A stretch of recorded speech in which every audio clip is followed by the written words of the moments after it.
So hi everyone, ito yung transfer kalapan natin ngayon. So dito sa harapan, bubungad ka agad yung ating mag 40 ng wholesale.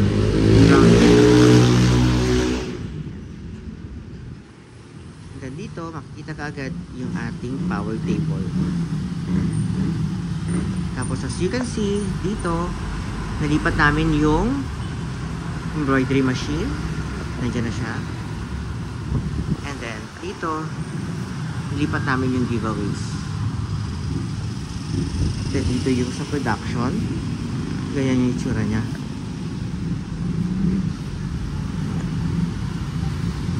So, ito na ngayon siya. Sa gilid, yung bestseller, hot deals, DIY natin, give ideas. Then, dito yung mga booklet. Dito naman yung jackets, special polo, active sports. And then yung dalawa natin yung sa sublimation. Nandiyan yung mannequin. So dito sa ating gondola, ito yung printing services natin.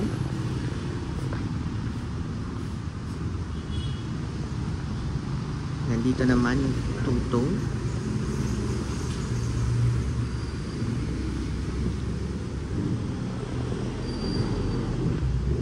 Nandito yung raglan.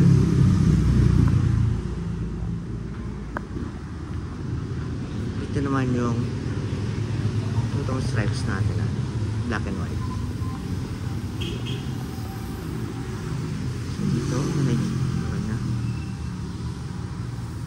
Then, yung ating glass tower. Tapos ito, ganito na siya. So, nilagay ko pa rin yung sa taas. Yan. So, dito na yung magiging graphic nila. Then, ito yung kung saan sila mag-a-assist. Then, ito yung sa loob natin, which is yung i-close na natin. Yan. So, as is pa rin. Yan pa rin siya. So, dito, nilagay ko yung bargain box nila. Yan.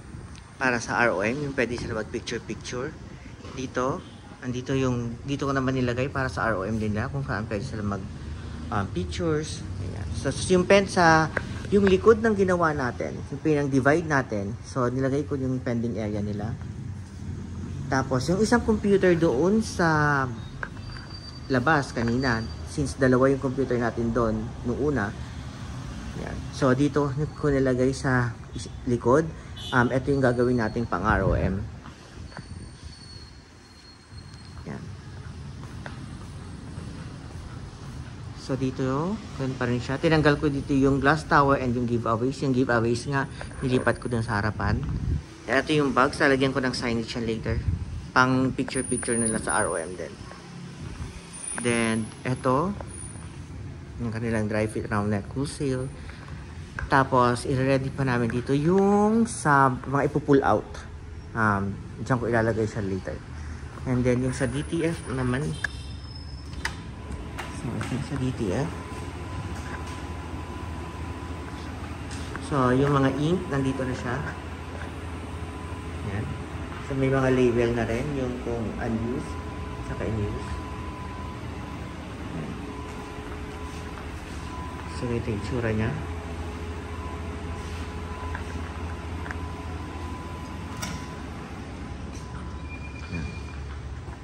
So, yun yung store natin.